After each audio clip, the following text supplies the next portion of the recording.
Злоупотреба кај секое пето оболедување во Министерството за внатрешни работи констатирал Фондот за здравство.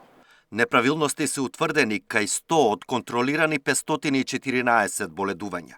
Матични лекари и специјалисти издавале ваков документ без направен рентген или други дијагностички процедури.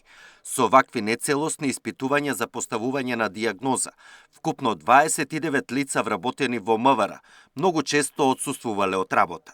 Поради грешки во постапката, ФЗО казни 29 матични лекари, од кои 2 гинеколози, 3 специјалисти и 2 првостепени комисии.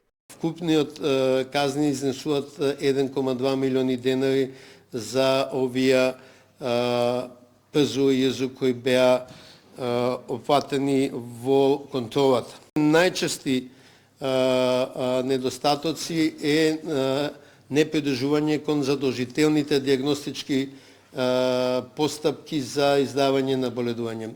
Чисто за илустрација, ако имате лумбаго, потребно да има рентген снимка што ќе се потврди дека имате лумбаго.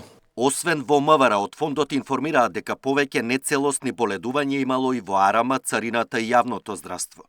Неголеми злоупотреби се правеле со кратките, испрекинати боледувања од 7 или 15 дена, кои се под мој термин, а тие лица многу често менувале матични лекари, бидејќи во дел од овие служби, вклучително и во полицијата, и кратките боледувања се исплаќале 100% на плата.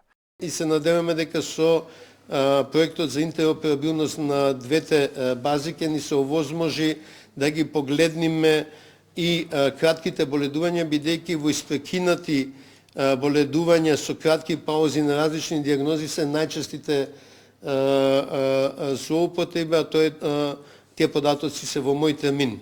Бидејќи кратките боледувања се под мој термин, а долгите на 30 дена се во надлежност на ФЗО, државата нема увид колкав е процентот на користени боледувања, кој во Европа се движи од 2 до 5% од вкупното работно време. Александар Динев, Сител телевизија.